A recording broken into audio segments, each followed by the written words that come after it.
Hi everyone, I hope you are doing well. Welcome to today's blog. So in today's video we are going to be talking about autism. We're going to be talking about my son Matthew and how he's getting on. So if you haven't come to my a channel before, basically we talk about autism, we talk about diets and exercise, we talk about shopping hauls and stuff like that. So there's something for everyone. However, the main channel is really to talk about autism and our kind of family and stuff, but also about really important issues as well. And so at the moment I have a series going on to do with goal setting. So if you have got a New Year's a resolution, hop over to my channel. Click on that subscribe as a button, and then you will get a notification if you ring the bell of when every single video comes out. So that would be awesome if you these kind of videos, or you are here because you are supporting the channel, and that's really good. I do thank you so much. It's amazing, and hopefully the goal setting ones and the kind of parent videos will be helpful. I am going to be doing more specific autism videos on communication and stuff like that. But in today's video we are going to be talking about my son Matthew. So my son Matthew is a twin. He's got a sister.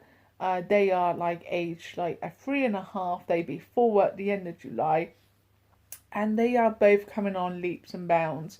So Matthew is at a mainstream nursery at the moment. We've just applied for in December his education healthcare plan. We've had some not really issues, but it's because his caseworker kind of left. What has happened is that we kind of don't know where he's going to be going. We've said that we want him to go to a special needs a school, and the reason for that is because one, he's a non-verbal, and two, because of my background in kind of childcare and care, I know how important it is for your child to go to a school that you feel he or she will fit in. So for us, 2 years ago, we thought he would be going to mainstream. He would catch up and stuff. He would be talking by now. And he's not. Now that is not a disappointment, that's just who he is. And I'm a great believer in every child. One, we are all different. We are made to be different. We all develop a different time, rate and that. So literally, where Rebecca is, my daughter, his twin, even though she had very mild global development, which means that her learning is a little bit slower, it just means that she's a tiny little bit behind. Where Matthew, he has a diagnosis of 1 global development, but that's because of his autism. So for me, it's mainly about his autism rather than the global development, okay? If we can help him with his communication, if you look into autism, autism is mainly to do with autism, how they process information. And so I remember working with a guy, well, a little boy actually, probably much more younger than Matthew. No, much more older than Matthew, around about 10. And I asked him what he had for breakfast, and it was in the afternoon. I mean, what a silly question, but I think I was only 17 at the time, or 15. And basically, his mum said the reason why he didn't answer is because one, he had to process like back what he had for lunch, and before that, what was he like say doing, all the way back to when he had breakfast. So it took him maybe about 20 minutes to process to rewind like backwards, where we can like the neurotypical. So if you don't have autism, we can think, oh yeah, we had this for breakfast, you know. I mean, some like children without autism may not like remember, but he could remember. He had a brilliant like essay memory, but the sun's coming in my eyes now. It's been raining all day. However, you would have to give him time, so the questions would take him a long time to answer. And I'm working with children with autism for about like 20 years, and like say like adults with autism. I know that when children are very young and they're just learning about communication and stuff, you know, they may only hear like the last like say word or like instruction. So a classic one I always tell is, and this happened to me, I was working in a special needs like a school, and the child came out of the toilet, and I said to him, "Have you washed your hands?" And he went, "No." I said, "Can you go back to the toilet and wash your hands?"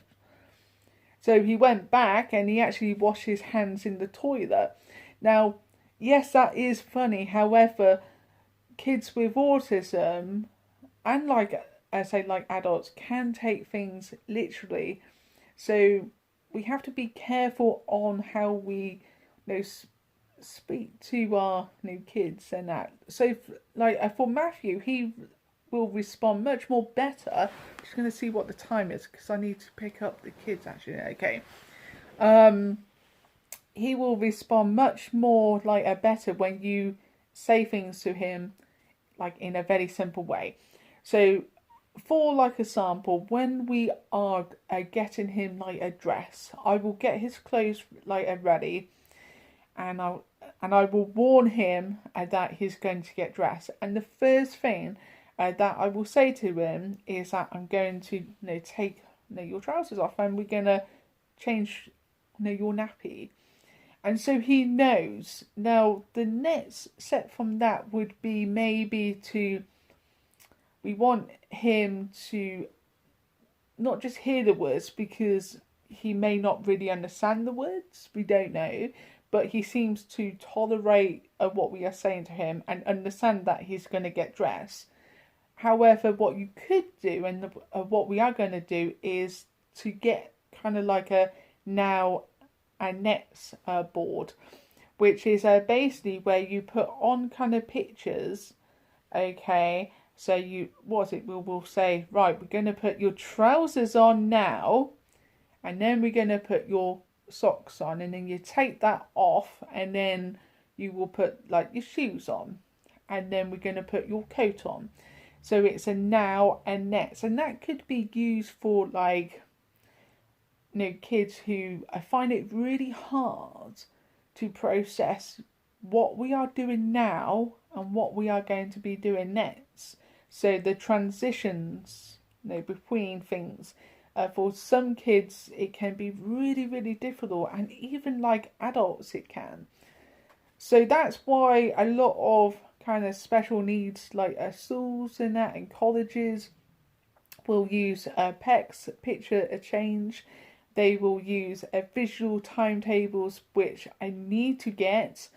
We've been waiting for like a speech like a therapist to kind of get us simple pecs. However, it hasn't happened. So what we are going to be doing is, yes, we are going to be using pecs. I'm going to be showing him pecs, and he's going to be learning about those within this coming year and into next like a year. However,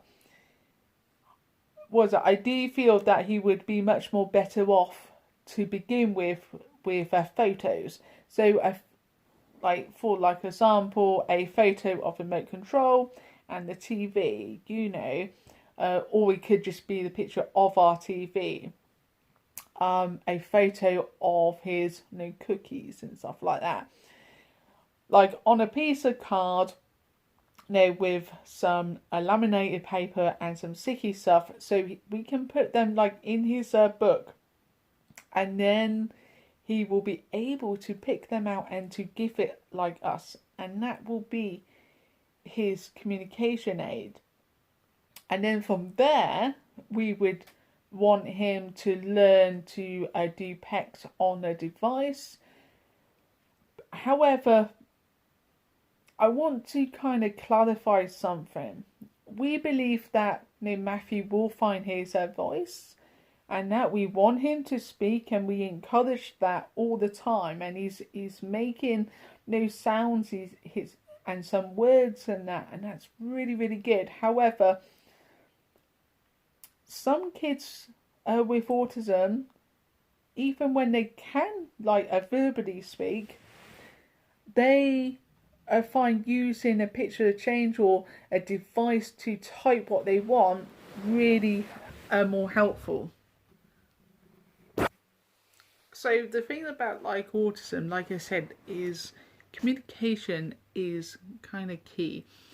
For us parents, it can be a frustration for us, because we, like, if we've had a child before, we know, that child will develop speech, and they'll be able to tell us when they are feeling like unwell, when they are happy. They will be able to communicate like with us. However, a child with autism, even if they can speak, may have like issues around telling us how they are feeling, because they don't understand about emotions and that, and they have to learn about emotions. They have a lot of children and like adults may have sensory processing disorders and that, so the light is too much, noise, you know. So at the moment with Matthew, our son, who's 3.5, he's changing a lot. So he is a verbal and movement like a simmer, which means that he moves a lot around the room, and that he will not really rock, but he will bounce and stuff, and he will just be walking and not really looking where he is going. So sometimes he will like often fall over and trip over things because he doesn't look where he's going. And we've checked his eyesight, and his eyesight is absolutely fine, but it's because of this sensory. And a lot of children with autism, and even adults, have this great kind of difficulty in personal space and space awareness. So it's like where you and me without autism will know like our kind of like environment, and that children with autism and like adults with autism will find like some environments like are very hard, to adapt. I mean, with home, he has like a route where he will just walk. So he will walk over here and that, and it kind of does like a circuit, and then he will go to the door and push the door and there, and a lot of tapping. He will look at things, so like if he's got a book, he will be, and again, this is nothing to do that he can't see or nothing, but he will really go like this, and he does it with the TV. And with the TV, I found, because I've done this myself, if you go up to like the TV, actually I will do it just now, but you can see, like little dots, and it's really, really detailed. And I just find it absolutely, like I say, like fascinating. Like when I first kind of was working with kids with autism, I just I'm dyslexic, so reading books was, you know, really hard and that. But I found my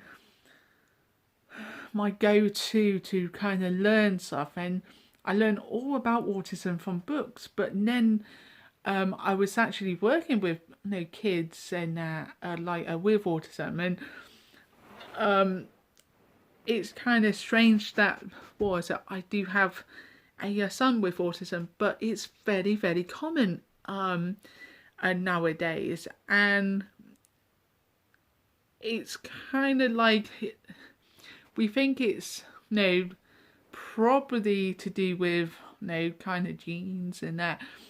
We probably have got autism on like one of the family's, you know, side, or even both, you know, because autism is such a wide spectrum and that.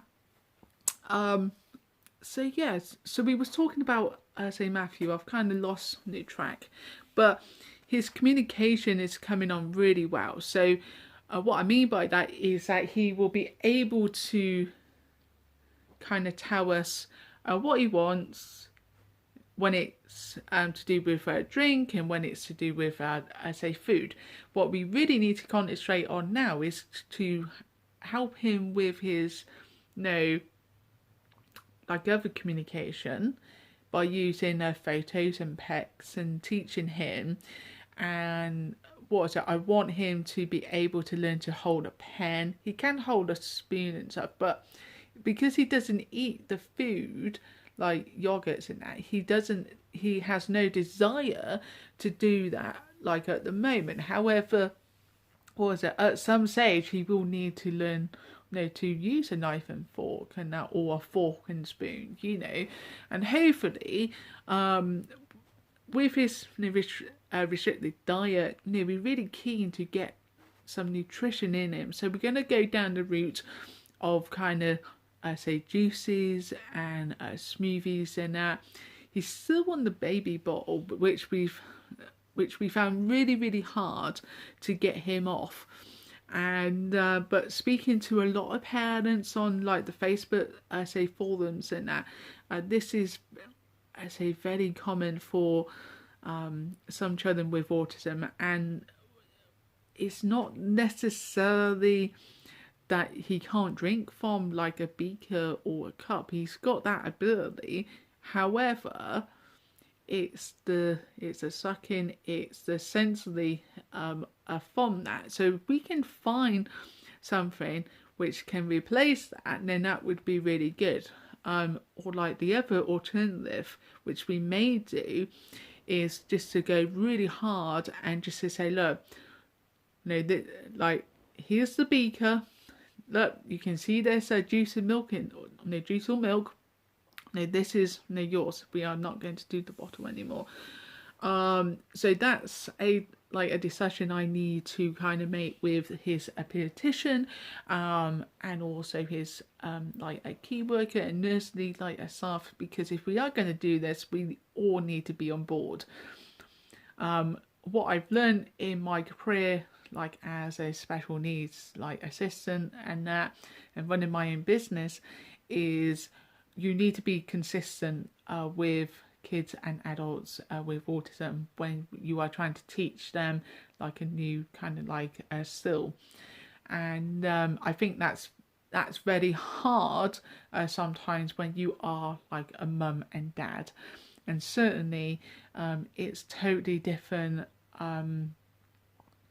having a son with autism than working with children, like other people, I say children with autism, because we have this, I say, bond, and it's kind of, you are emotionally attached and that. So anyway, thank you for coming to watch this very kind of insight to know kind of like autism and know our son and that, and I'm going to be doing some more videos say very soon. Like I said, if you have any questions and that, or if you are like a mum and dad, please leave a comment below and tell me if your child is like a diagnosed, how is the process of getting them an education healthcare plan if you are in the UK. And if you are not in the UK and you are abroad, tell me about the process abroad. I would like to know. Anyway, please like and subscribe to this channel and support us. And I will be back very, very soon with our SMART goals videos. So make sure you check that out. Thanks for watching. Bye for now.